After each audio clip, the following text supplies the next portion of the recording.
Olá, hoje estamos aqui no podcast do Lenog para falarmos sobre neurodiversidade, cuidando de quem cuida. Você conhece mães atípicas? Você já ouviu essa expressão? Hoje estamos aqui com uma psicóloga, palestrante, escritora, que vai falar sobre isso, sobretudo porque ela é uma mãe atípica.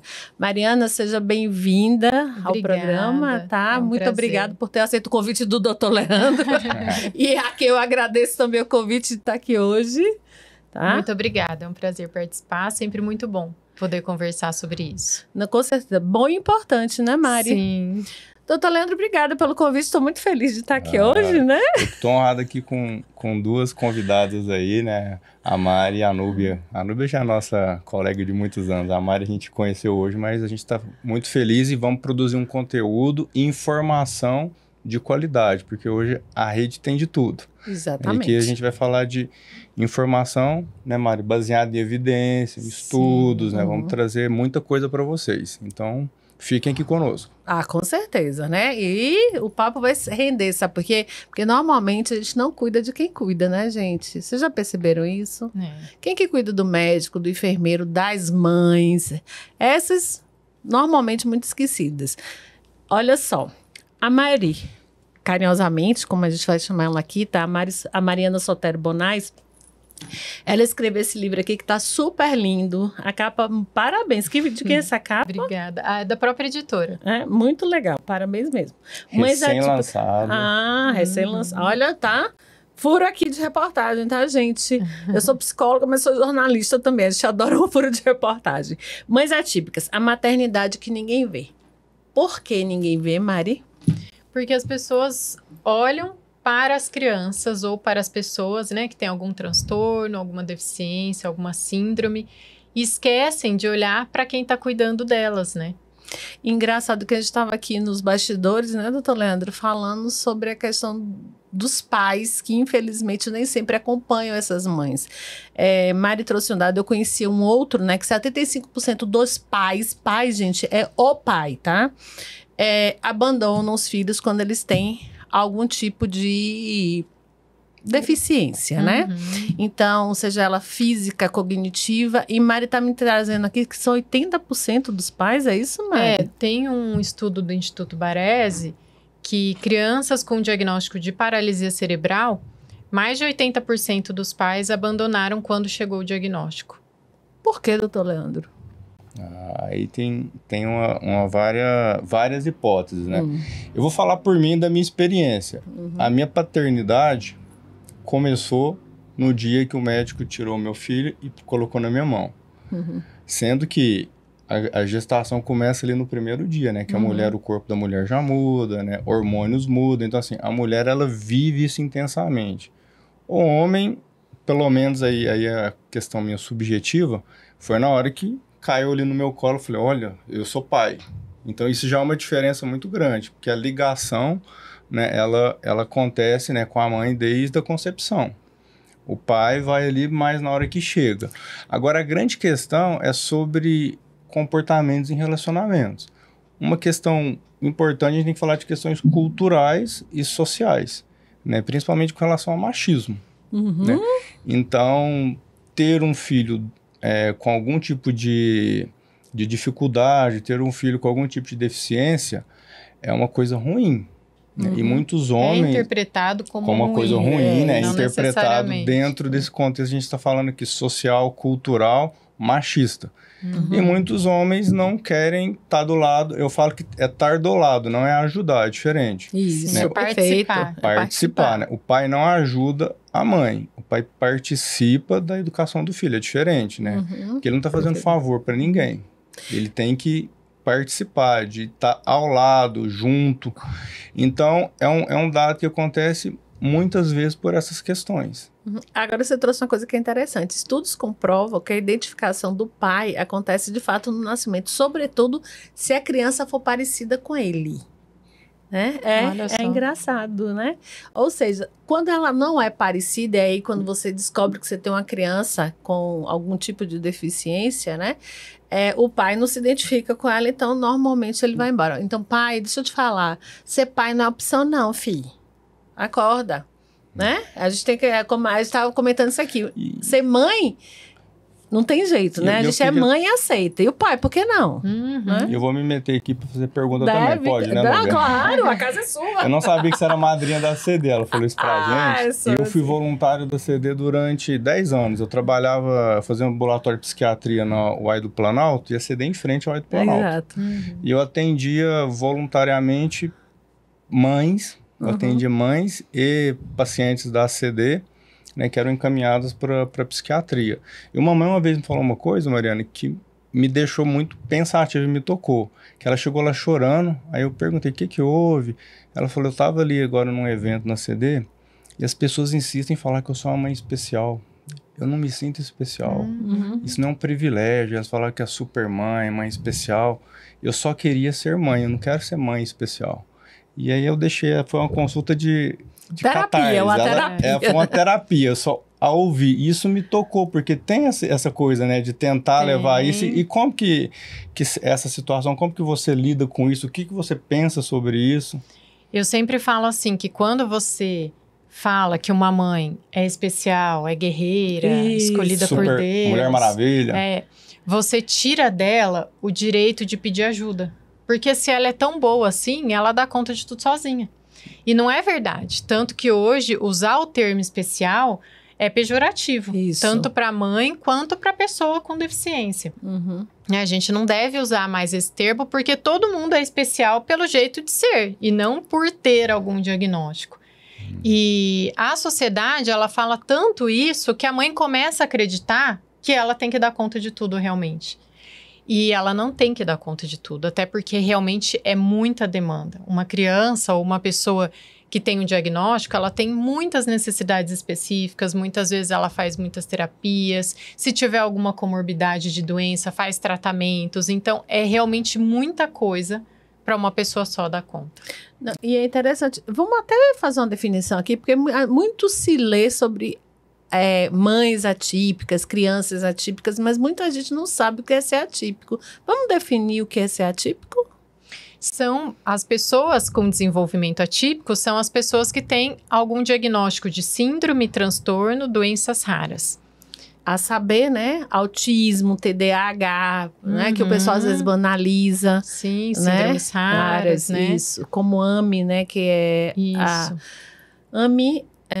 amiotrófica, é uma doença voltada para a medula cujo desenvolvimento, eu esqueci agora o que significa, mas a gente vai lembrar aqui e já fala para vocês. E toda mãe que tem um filho com algum tipo de deficiência, Mari, a gente pode falar isso? Sim. Tá? E também tem algumas mães que elas falam assim, mas eu não sou atípica, atípico é o meu filho, né? E...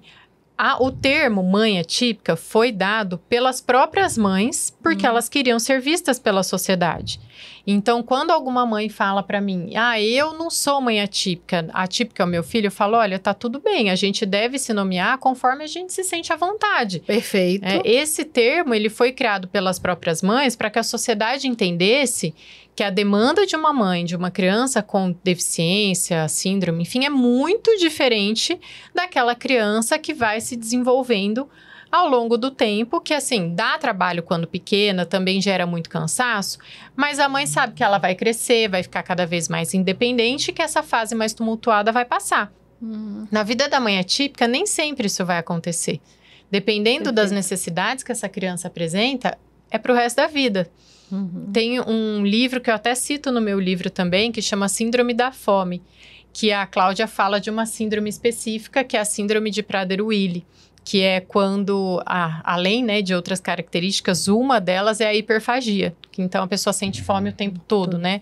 Inclusive hoje eu estou como diretora do Núcleo de Acolhimento da Associação Brasileira. Que legal! Estou bem feliz de participar.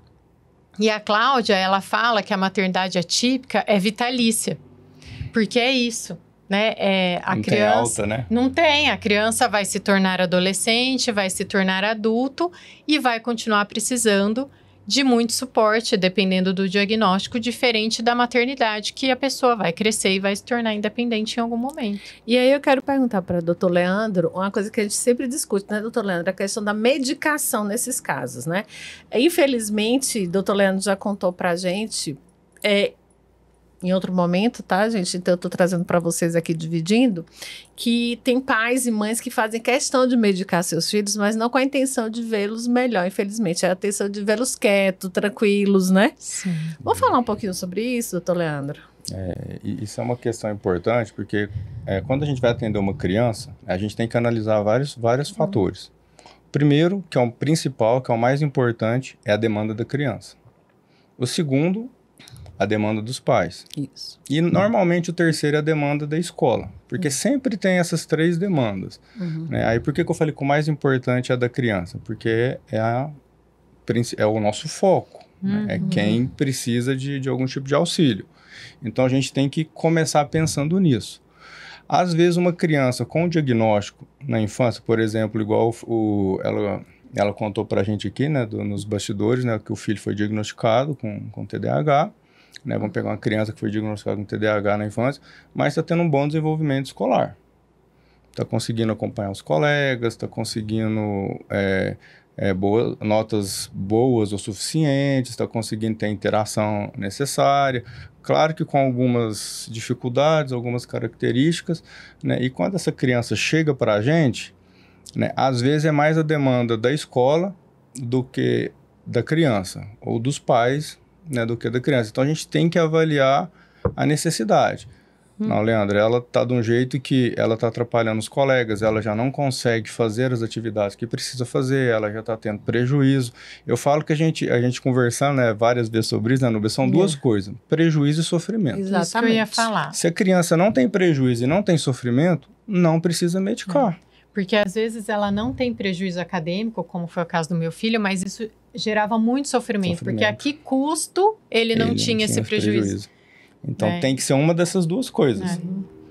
E vamos falar do seu filho, você começou a comentar, né? É bom que as pessoas entendam por que seu filho é típico. A gente falou, né, do TDAH, né? Isso. O diagnóstico dele, gente, foi TDAH, né? E TOC, né? Transtorno obsessivo compulsivo. É que eu tô aqui com TOD na cabeça, gente. TOD é opositor desafiador, né? Transtorno opositor desafiador. Então, assim, e é interessante que a gente fale sobre isso, porque isso humaniza, né? Tanto psicólogo como psiquiatra, como se a gente não vivesse com essas questões também. Então, você é mãe, ela é mãe atípica porque o filho dela tem TDAH e tem TOC. Bom, como foi descobrir, como é que isso foi conduzido? É importante que as pessoas saibam para poder... Ainda mais de uma psicóloga que é especialista em transtornos do neurodesenvolvimento. Isso...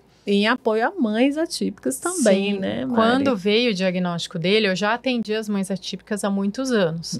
Então, foi assim, interessante no sentido de que eu vivenciei sentimentos que antes eu só ouvia. Sentiu na pele, né? Literalmente. Sim, e até eu fiz um capítulo do livro só contando sobre isso, até porque conversei com meu filho antes, perguntei como ele se sentiria. E ele falou, mãe, é a sua história, você tem que contar. Gracinha. Né? Então, até por isso que eu abro e falo, porque ele me autorizou a isso. Claro. Né? E eu percebi que, além dos sentimentos que eu ouvia, eu também comecei a ter sentimentos de... Não é justo eu falar que eu sou mãe atípica. Eu escuto tantos casos onde o diagnóstico é muito mais grave, e aí eu me vi na situação que eu sempre falava para as mães, que é não compare o seu sentimento com o de mais ninguém. Cada um tem uma história de vida, cada um sente de uma forma. E eu tava fazendo isso comigo mesma, como se não fosse justo, eu tava menosprezando o que eu estava sentindo. Então, foi como muito... se você não pudesse sentir? Como se eu não pudesse sentir. E aí, eu fui... Né, eu comecei terapia também e fui percebendo que tá tudo bem. Assim como eu falava para essas mães, né?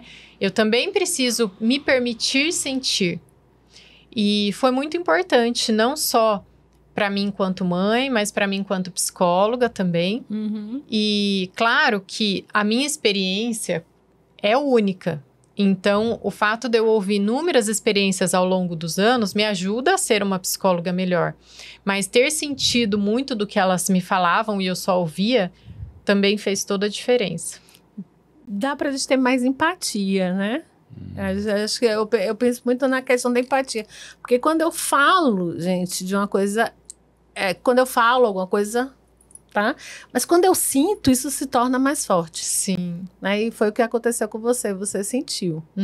Tá? E é importante que a gente sinta também, né? Claro conecta que com as conecta pessoas, exatamente, Conecta né? com as pessoas, né? Que eu acho que foi por isso que eu fui fazer psiquiatria.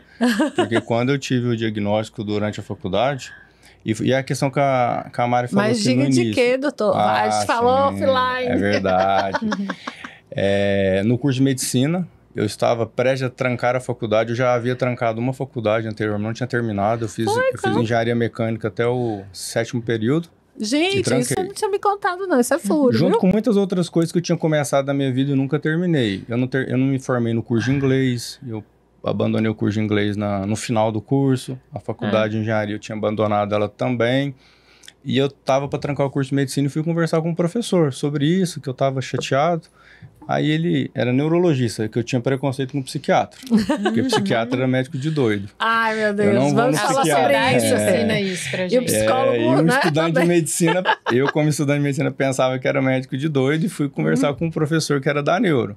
E fui contando a história e ele virou para mim e falou assim, Leandro, você tem TDAH, você nunca avaliou sobre isso, não? Eu falei, não, professor, eu era o melhor aluno da sala, eu tirava as melhores notas, sempre fui o aluno. Ele falou, isso não tem nada a ver. Então, você está falando com a pessoa que tem diabetes, não pode ter uma vida normal. Se ela descobrir que tem diabetes... Ele me usou esse exemplo. Se ela descobre que tem diabetes aos tipo 2, aos 30 anos, então a vida dela foi uma fraude. Porque ela não tinha diabetes, porque senão ela não tinha sobrevivido até isso. E sobrevive, né? Há muito custo. Aí eu fui pensar, muito custo. E aí, lá na universidade, eu me formei na Universidade Federal Fluminense, em Niterói, tem um curso de psicologia, e ele me encaminhou para uma amiga dele que era neuropsicóloga, e ela fez a testagem de TDAH comigo. Né? E aí ela ainda brincou, né? O seu é um TDAHzão, como que você não percebeu isso até hoje? E aí foi voltando as histórias. Eu ficava de castigo na escola, no recreio, porque eu era preguiçoso, que eu não copiava a tarefa. Na verdade, eu não conseguia prestar atenção e copiar. E como eu tenho uma habilidade de hiperfoco, a minha memória visual, meu processamento, ele é maior do que a média das pessoas. É adaptação, a gente adapta. Isso. Então, eu preferia ver a aula e não copiava. Meus cadernos eram todos incompletos. E aí, no recreio, eu tinha que ficar, porque eu era o aluno que... Preguiçoso. Várias fraturas na infância. Eu quebrei esse braço 3 vezes. Não. E uma vez foi no mesmo dia que eu tirei o gesso. Era desastrado, tropeçava, caía. O meu 5º metatarso eu já quebrei ele 7 vezes, 7 fraturas. Nossa. E a gente não percebe essas coisas, né? Tanto é que tem acidente de trânsito com quem tem TDAH não tratado é muito maior do que quem tem TDAH tratado. Isso é um estudo recente lá da Suécia falando até com nível de mortalidade. Pessoas que têm TDAH e se tratam, elas têm uma sobrevida próxima, nem é igual da população geral. Quem tem TDAH e não se trata, morre antes. tem uma sobrevida de até 5 a 6 anos menos do que a população geral. Então, assim, isso é um dado importante. A gente está falando de 5 anos. Isso. Né? Muito não tempo, né? E é a questão do sofrimento. Então, a que custo eu cheguei na faculdade de medicina sem saber que eu tinha alguma coisa? Mas eu sentia que eu era diferente. Mas foi que a gente... Eu era o esquisito. Na minha época, né? Nem na época de vocês, não tinha testagem, né? A gente não testava como hoje. Você era hiperativo, você era traquina na Bahia, que custoso, e descobri isso, né? Como é descobrir isso depois de tantos anos? Você já falou que você descobriu, mas como foi descobrir? A sensação que eu tive, que eu vejo que alguns pacientes relatam para mim, porque depois que eu declarei isso há 4 anos atrás publicamente, muitos pacientes me procuram por essa conexão. Porque tive alívio. Não foi uma coisa que me aprisionou. Eu falo que o diagnóstico ele tem 2 finalidades. Né? Ele pode ter 2. Uma muito perigosa e uma que é ideal. Ou ele vai ser uma prisão para a pessoa, ela vai se acorrentar naquele diagnóstico. E vai, tarja na cabeça, vai justificar que eu nunca vou conseguir nada porque eu tenho isso me limita. Vai usar de muleta. Ou vai ser como um farol. Vamos lembrar daqueles faróis antigos que guiavam os navios. Ele vai te dar uma direção. Olha, eu tenho isso, mas a direção é essa. O que eu posso fazer para eu seguir meu caminho, para eu conseguir as coisas? Então, a minha sensação foi de alívio. Por que eu não terminei minha escola de inglês? Por que eu abandonei Não a era engenharia? preguiça. Engenharia mecânica, que não é um curso nem E eu fácil. era um dos melhores alunos da engenharia mecânica. é. Eu fazia parte do PET, que era um grupo de pesquisa, que era super concorrido para entrar. Eu tinha as maiores, a gente falava CR, né? Um dos maiores CRs da turma. Era um bom aluno, não foi porque eu não estava dando conta de fazer o curso. E aí começou a fazer sentido da minha dificuldade da infância.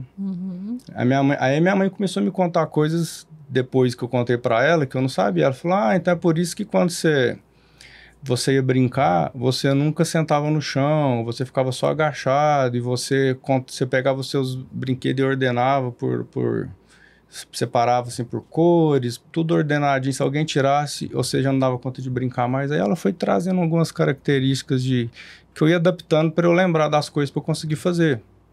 Né? Então, tanto é que quando eu tive meu filho, né, meu maior medo era esquecer meu filho dentro do carro. Ai, meu Deus. Então, quando saía nós dois, o que é o mecanismo que eu criei? Porque eu sabia disso. Eu deixava a porta minha aberta, eu só fechava a minha porta depois que eu tirava ele do carro. Interessante, olha só. Porque aí eu tinha que dar a volta. Porque nesse dar a volta, às vezes eu olhava alguma coisa, atendia o celular, alguma coisa. E ia embora. E ia embora. Então, nunca esqueci, graças a Deus. Deus, O parabéns, Antônio já papai. está com 6 anos e Agora ele bate na grita. janela. Agora ele fala, se aconteceu, mas nunca aconteceu. Bom, Mas a gente sabendo, a gente entende, a gente se planeja para isso. vamos abrir um parêntese aqui, porque além de jornalista e psicóloga, eu sou bacharel em Direito também. Você sabia que tem a teoria da imputação objetiva que protege os pais que esquecem os filhos no carro? Pai, mãe, aí ó, boa técnica para você não esquecer seu filho no carro. Deixa a porta aberta, deixa o celular dentro do carro, só fecha com o filho no colo. Não, ou tira a chave da ignição só quando tirar o filho. Exatamente. Você não vai conseguir fechar o carro. Então, assim, a gente vai adaptando. O problema é que hoje os carros não tem chave, né? Você deixa a chave dentro do carro porque ele buzina, né? Pelo menos o meu é assim, se você deixar lá, ele buzina, ele fica apitando, pá, pá, pá.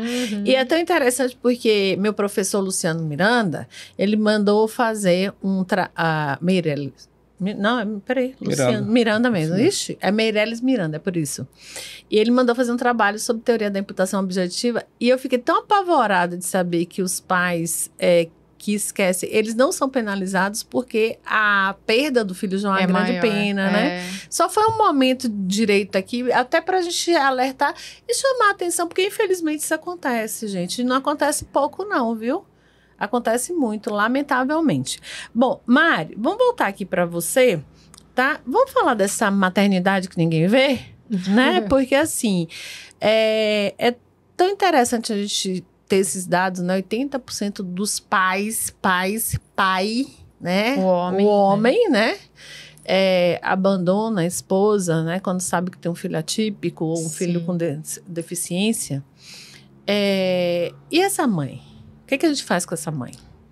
Essa mãe precisa ser cuidada. Precisa ser vista primeiro, né? Sim, e ela, muitas vezes, tem a sensação de que se ela se cuidar, ela está descuidando do filho. Então, como a sociedade sempre fala muito esse tipo de coisa, né? Que ela tem que dar conta de tudo, ela começa a acreditar nisso. E aí ela não vai dar conta, porque realmente é muito para uma pessoa só. E aí ela começa a deprimir. Então, para os filhos serem bem cuidados, a mãe tem que estar bem também. Nossa. Por isso que é tão importante. Eu atendi recentemente uma mãe atípica que estava com um quadro depressivo muito grave. Né? O filho dela tem autismo nível 2 de suporte e ele tem também com déficit intelectual. Então, assim, é bem difícil o manejo, né? O cuidado. E aí ela me procurou e ela começou a consulta falando assim: levo meu filho em todas as terapias, meu filho é impecável. Oh, meu Deus. Mas eu tenho vergonha de te contar o que está acontecendo comigo. Tem 4 dias que eu não tomo banho, que eu não escovo meus dentes. E aí começou a falar. Ela tem hipotiroidismo, que eu não consigo tomar o meu medicamento para tireoide, mas o meu filho eu dou conta. Ele eu não posso, que é a minha missão, eu tenho que cuidar dele. Né? E aí entrar nessa discussão que a Mari trouxe pra gente, né? E aí eu usei aquele exemplo que hoje é clichê, que todo mundo usa, né? Do avião, que quando cai a máscara você tem que colocar em quem primeiro? É no seu filho, que é o mais importante, ou em você, que vai cuidar dele depois? né? É clichê, mas é verdadeiro, né? Como é que você cuida de alguém se você não estiver bem? A gente brinca, né, que o óbvio tem que ser dito, né?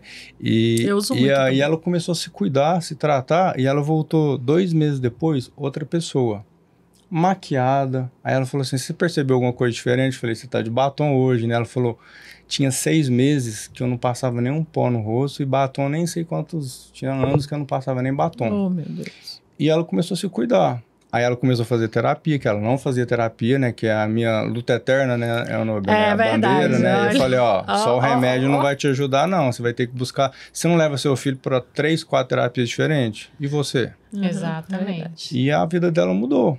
E agora ela tá seguindo, né? Já tá agora a gente já falei, tá na fase de manutenção. Para próxima fase a gente já fazer o desmame da alta para ela. Mas ela entendeu que ela tem que se cuidar, né? Aí eu queria fazer uma pergunta para Mari. Claro. Que acho que vai ser dúvida das pessoas, né? O que as pessoas que não são psiquiatras, não são psicólogos, o que as redes de apoio podem fazer para ajudar uma mãe atípica e o que elas não devem fazer para não atrapalhar uma mãe atípica, né? Que acho que é uma dúvida legal. Que, inclusive, eu tenho também. E que é uma resposta muito simples. E é uma coisa que está no seu livro, né, Mari? Sim, que eu vi a sinopse dele, né? É você perguntar como pode ajudar. Porque se você não perguntar, você não vai saber o que de fato ajuda aquela mãe atípica. Se você tentar ajudar sem perguntar, você pode atrapalhar. É igual, já ouvi vários relatos, talvez vocês também, de cegos que estão esperando algum amigo, chega alguém, pega no braço do cego e atravessa ele. Ele não queria ter atravessado, ele estava ali esperando um amigo. Bom exemplo. Então, assim, a pessoa achando que estava ajudando, atrapalhou. Então, é isso. Não sabe como ajudar? Tá tudo bem. Faz parte não saber mesmo. Você não vive a realidade da pessoa, mas pergunta para ela. Inclusive, te falar, olha, eu não tenho, por exemplo, tempo para ficar com o seu filho, né? Para fazer o cuidado ali do dia a dia. Mas no que eu posso te ajudar? E às vezes é uma coisa pequena. Por exemplo, assim, a vizinha levar o lixo para a mãe atípica lá embaixo. Né? Parece uma coisa tão boba, mas se a gente pensa numa criança que, por exemplo, tem alguma comorbidade de doença, usa traqueostomia, alguma coisa assim, que ela não pode ficar sozinha, a mãe não consegue descer com esse lixo. Ou passar na padaria de manhã e levar o pão para ela junto com dela, que ela já vai. E para a vizinha fazer isso é uma coisa muito pequena. Vai no supermercado, tá faltando alguma coisa, porque às vezes é só um extrato de tomate que tá faltando, eu tenho que ir no supermercado comprar o extrato de tomate porque acabou, Exatamente. Então, Perfeito. se você perguntar, né? E às vezes até também o que a mãe tá precisando é de alguém para ouvi-la sem julgar e também sem esperar a solução, porque as pessoas muitas vezes acham assim, ela tá me falando isso, eu preciso achar uma solução para ela. Ela não quer ouvir a solução muitas vezes, ela só quer contar, ela só quer desabafar. Ô, Mari, deixa eu contar uma história para vocês. Eu trabalho numa organização que recebe mulheres vítimas de violência. Eu recebi uma moça que ela tem 2 filhos, ela não é daqui, ela é de São Paulo, né? Eu vou mandar um beijo para ela e vou inclusive, né, falar que ela foi citada aqui, claro que sem nomes por questões éticas. Ela tem um filho nível de suporte 3 e o menino grita horrores. Vocês acreditam que os vizinhos denunciaram ela para o conselho tutelar dizendo que ela maltratava a criança? E não é, a criança não fala, gente. E provavelmente eles não foram conversar com ela para entender o que estava acontecendo. De jeito nenhum. E tava fazendo abaixo-assinado para ela sair do prédio, porque o menino grita muito. Aí ela teve que ir, sem ter dinheiro, porque ela passou por uma separação traumática, uma série de coisas, né? Que fazer proteção de som no apartamento inteiro. E o conselho tutelar já foi lá várias vezes porque os vizinhos juram que ela maltrata essa criança. E não é. A criança não verbaliza, ela não fala. Então, quando ela quer muito alguma coisa, quando ela tá molhada, ela grita, ela berra. Quando ela tá com fome, ela grita, ela berra. Quando ela tá feliz, ela grita. Exatamente, né? E aí, como é que a gente faz? De que forma essa mãe deve agir? Porque o que eu sugeri a ela é que ela fosse, né, ao síndico, comentasse, né, a situação dela para que isso fosse divulgado, claro que da forma mais respeitosa possível, porque foi a única solução que eu vi. Imagine um prédio inteiro reclamando, quer dizer, um prédio inteiro não, alguns vizinhos do prédio, vamos ser justos aqui, reclamando que ela maltratava o filho dela. E outra coisa, tem um detalhe, o pessoal falando da bagunça da casa dela. Ela se mudou com 2 crianças e 2 cachorros, porque o menino adora os cachorros. E o pai tava naquela estatística, né, dos 80% exatamente, que abandona a família. né? E aí, o pessoal falando que a casa dela era uma bagunça. Ela fez, como eu arrumo a casa sozinha? Eu fazia as coisas na medida do possível. Eu não conseguia arrumar. Mas minha casa é limpa. E ela se justificando para mim, você quer ir na minha casa? Eu fiz, não, eu não preciso ir na sua casa. Né? Aí deu vontade de ir na casa para ajudar ela a arrumar. Não vou mentir para vocês não, tá? Mas ela, você quer ir na minha casa? Eu sou uma pessoa limpa, eu sou uma pessoa aseada, eu cuido bem dos meus filhos. E eu fiquei assim, pensando, que situação, né? É muito desafiador. E aconteceu o que vocês falaram aí agora, ela só precisa falar. E ela falou, falou. Né? Exato, ela me deu um abraço no final, fez, que bom que você me ouviu, alguém aqui me ouviu. Né? E foi o que aconteceu, eu fiz assim, nossa, olha que situação a gente chega, né? As pessoas não conhecem a realidade do outro e estão julgando.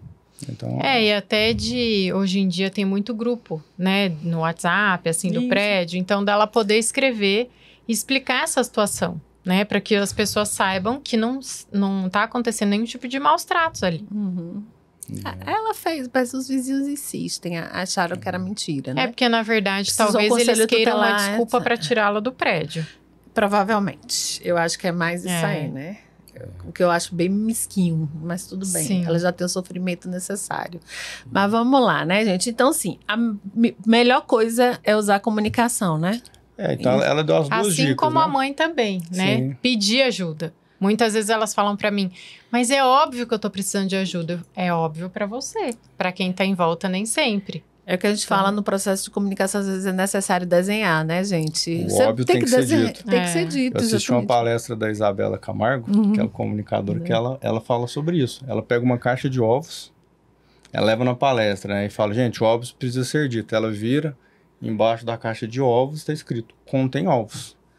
É, verdade. Então, tem que dizer que contém ovos, né? Então, mas a Mari deu duas dicas. O que fazer, perguntar se precisa de ajuda. O que não fazer, tentar adivinhar ou fazer coisas que ela não pediu para fazer. Exatamente. Né? Porque senão vai atrapalhar ao invés de auxiliar.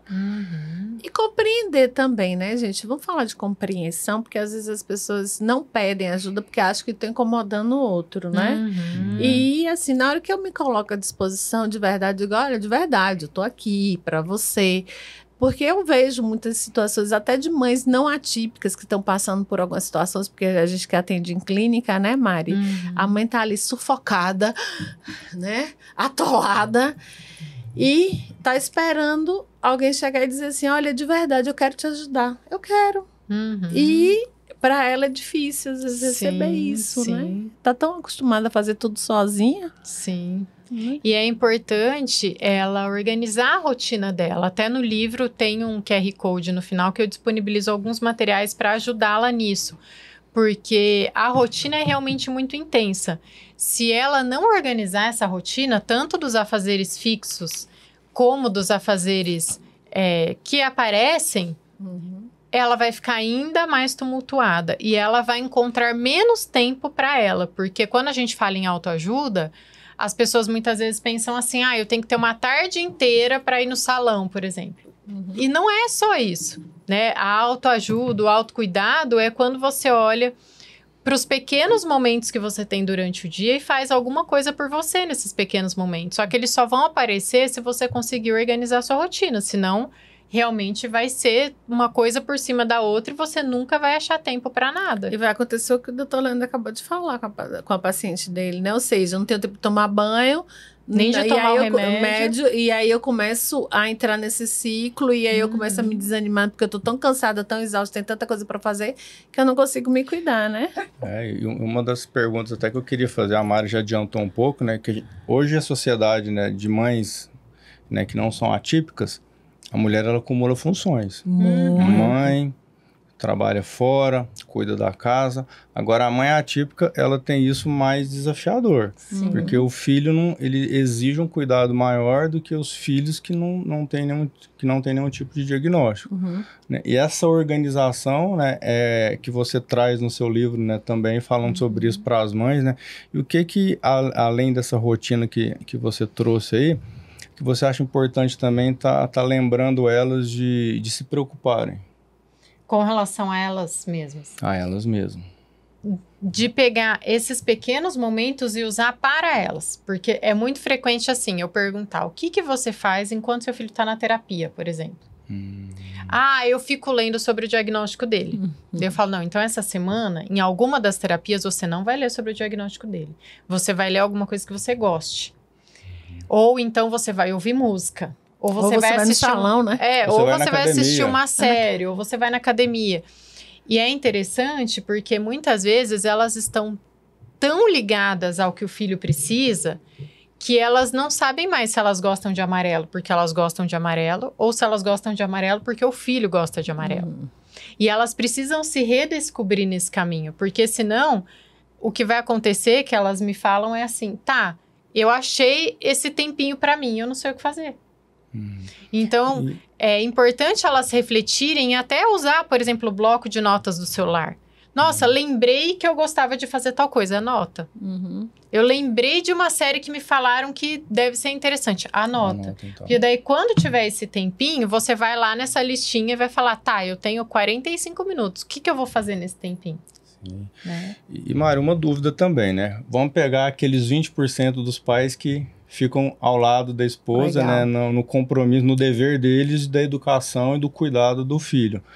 O que são as orientações, né, para essas mães, para o casal, para eles também terem um momento deles, né, como que eles juntos vão se unirem, né, ou estarem juntos para não acontecer o que 80% faz. Acaba o casamento, vai embora. Você discute sobre isso também? Você traz algumas orientações para suas pacientes? Sim, um ponto importante é a comunicação clara, porque muitas vezes a comunicação é falha, e aí assim, eu falei uma coisa querendo dizer outra, e eu acho que você entendeu, e aí o homem muito objetivo na maioria das vezes não entendeu, e aí vira uma confusão.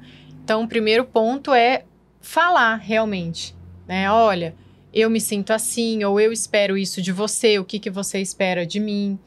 E muitas vezes elas também falam assim, essa questão da participação do homem nos cuidados com os filhos e com a casa. Então, por exemplo, uma estratégia que é super simples e que eu sempre falo para elas usarem em vez de falar assim, você não lava louça, você não tá vendo que eu tô aqui estendendo a roupa e que ainda tem a louça para lavar, vai causar uma briga. Então, em vez de você fazer isso, você vira para ele e fala assim, o que você prefere? Lavar a louça ou estender a roupa? Então, ele vai ter duas opções de fazer uma coisa ou outra. Lembrei da sua mãe. Ou você faz balé ou jazz. Ou seja... Alguma coisa você vai ter que fazer.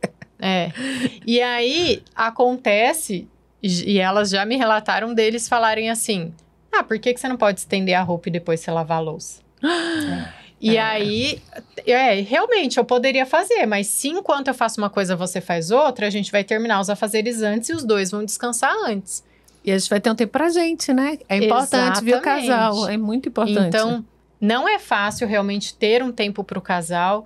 Muitas vezes tem que ter uma rede de apoio física, ou seja, alguém que fique com a criança para poder sair, nem que seja uma vez ao mês, uma vez a cada 3 meses, mas para ter sair, um tempo, né? Para ter um tempo e jantar, conversar de qualquer outra coisa que não só filhos. Olha só, aí a gente volta para a questão do machismo que você falou no início do programa, né, doutor Leandra? Às vezes os homens são tão machistas que acham que os afazeres domésticos são só da mulher. E não é, tá, meninos? Por favor, hoje mulher vai pra rua, trabalha, e é a sua mulher que fica em casa cuidando do seu filho, porque dependendo da necessidade dele, gente, né? Como você falou aí da criança com autismo em nível de suporte 2 ou 3, né? Elas normalmente são muito dependentes, isso demanda muito de quem cuida.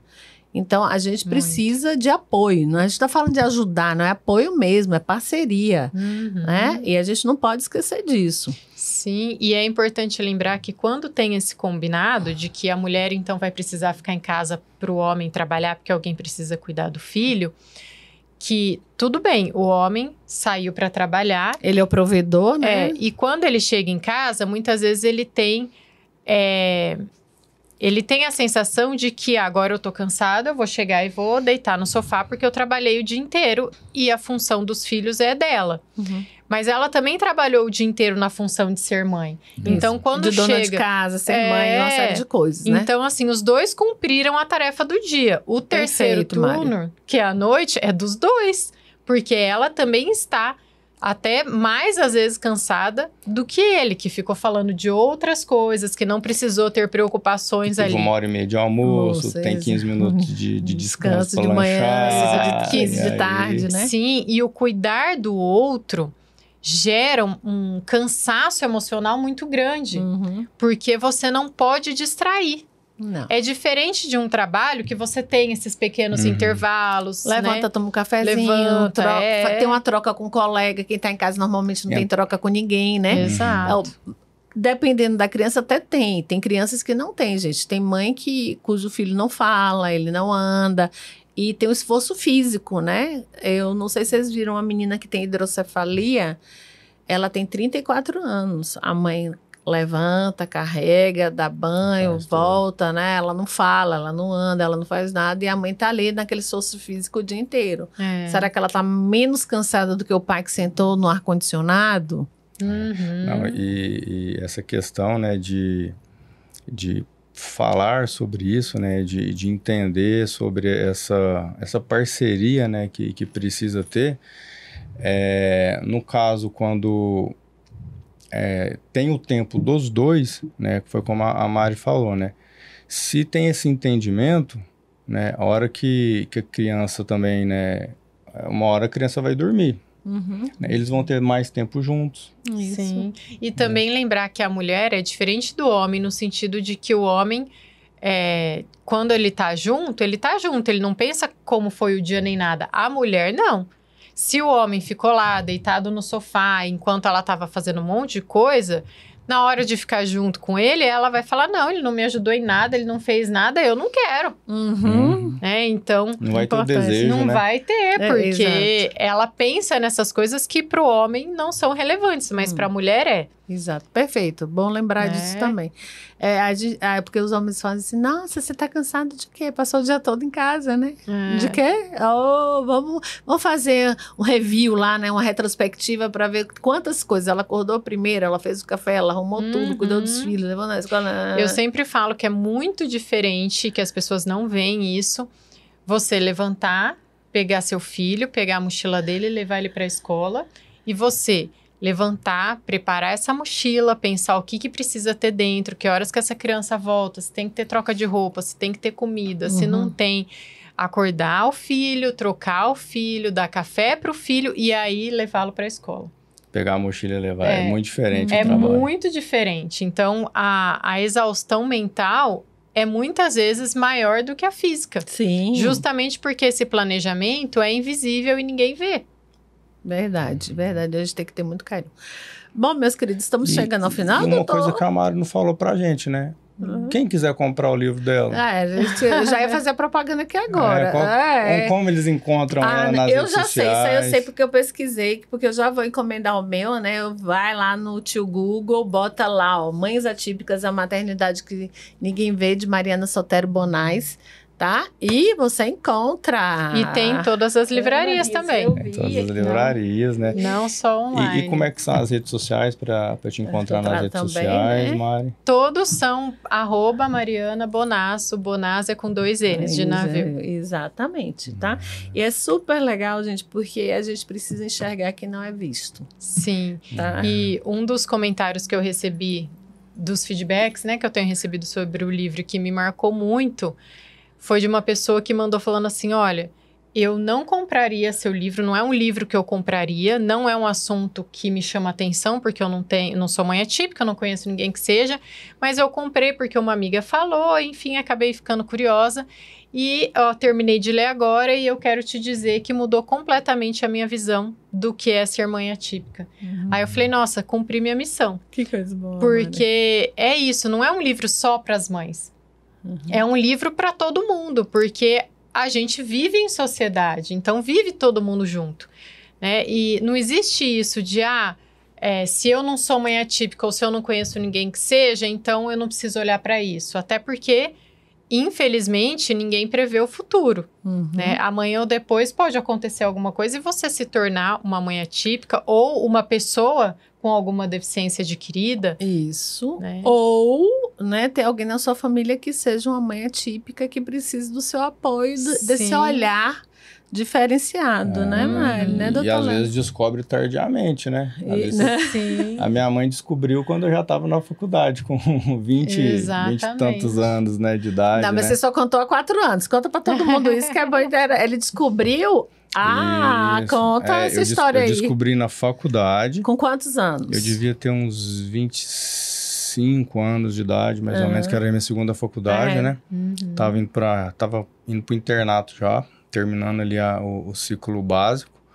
Só que eu contei isso para os meus pais tem menos de 4 anos. É isso. Eu contei publicamente. Até por questão dos pacientes, eu ficava receoso. Pensou, se as pessoas souberem que é um psiquiatra, que tem um diagnóstico, né, de TDAH, será que as pessoas vão achar que eu sou menos capaz, né? Que eu não tenho essa capacidade, né, de atender.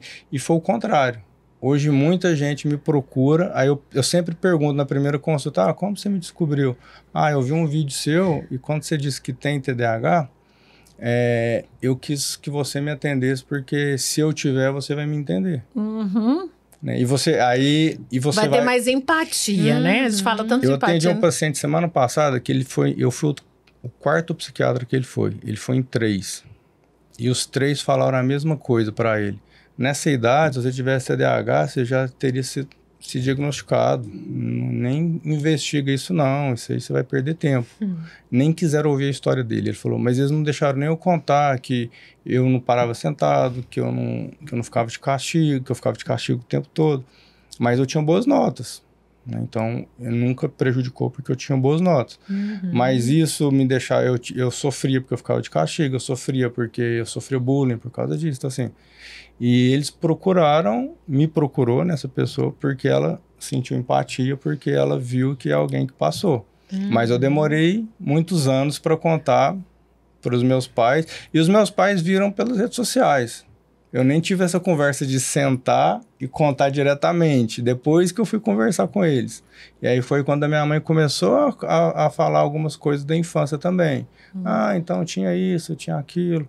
Né? E aí as coisas vieram à tona. Infelizmente, nossos pais não tiveram olhares treinados, né? E isso é importante falar, gente. Para você enxergar as coisas, você tem que ter um olhar treinado. Você treinou, viu aquilo ali, olha, a gente reconhece de longe. Do mesmo jeito que a gente tem também, né, diagnósticos equivocados. Só porque a criança é muito arteira, sem limite, acho que ela tem TDAH. Não faz nenhum tipo de avaliação. Né? Então, a gente quer botar uma tarja, mas isso aí vai ser um outro... Né, podcast do Lenog aqui. As avaliações de internet, pessoal, que você marca bolinha lá, que lá não faz diagnóstico de nenhum transtorno mental. Pode até dar um sinal de alerta para alguma coisa, mas é importante pode ser uma ferramenta de triagem, né? Às vezes o pessoal que pega algumas escalas, né, e botam lá para a pessoa responder a escala como se ela diagnosticasse. Pode ser um sinal de alerta, vai ser uma triagem, essa aqui vale a pena investigar. Mas procurem os profissionais adequados, que são... capacitados, que estudaram pra caramba pra fazer isso, viu? São os psicólogos específicos, neuropsicólogo e psiquiatra, que são os profissionais que vão fazer o diagnóstico. Na realidade, qualquer psicólogo pode fazer testagem, né? O neuropsicólogo, normalmente, ele vai além, mas todos os psicólogos formados... Ele tá mais preparado para isso. Mas psicólogos podem fazer o teste. Bom, gente, E uma pergunta, onde que as pessoas encontram a Núbia? A Núbia que tem um programa também, que você pode falar que eu já... falar? Inclusive, pode falar que eu fui o primeiro episódio do programa. Isso, pela segunda vez. Eu mudei de casa, eu tava na TV, agora eu tô no Portal Paranaíba, todas as terças-feiras, a partir do dia 11. E no primeiro programa tá aqui o Dr. Leandro, meu parceiro, a quem eu agradeço muito o convite, né?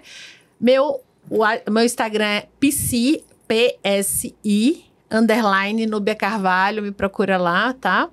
E obrigada a vocês, eu gostaria que vocês eu me despeça aqui agradecendo e agradeço a vocês. Vamos lá, Mari, fique à vontade, deixe suas redes sociais, se quiser mostrar mais uma vez seu livro, eu já mostrei aqui, mas é bom, né?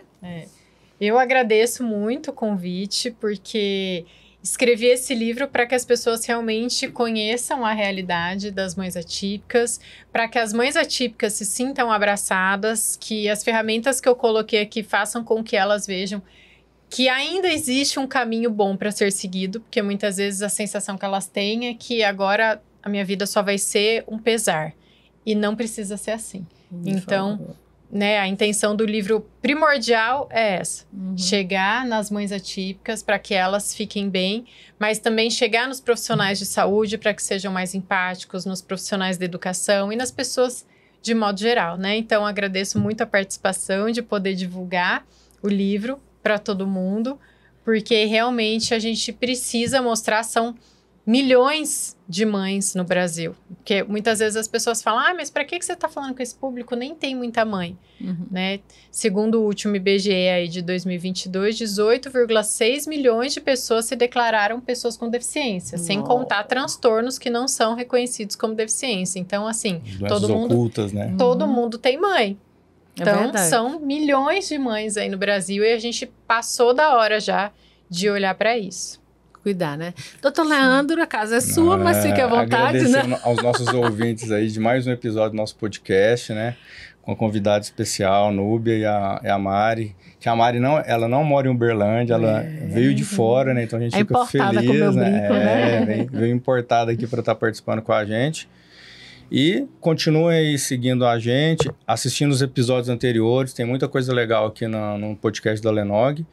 E em breve vamos ter um novo episódio, né? Não vou dar spoilers por enquanto, mas vai sair para a próxima semana também. Ah, então, legal. Faz um Lenog Flix, né? Passa o final de semana assistindo. Né? E é muito simples também, o meu é igual o da Mário, né? É @Leandro Nogueira. Em todas as minhas redes sociais, né? Instagram, Facebook, YouTube, é @Leandro Nogueira, vocês vão me encontrarem. Beleza. Um abraço para você e até o próximo podcast do Lenog. Beijo no seu coração. Gratidão. Tchau.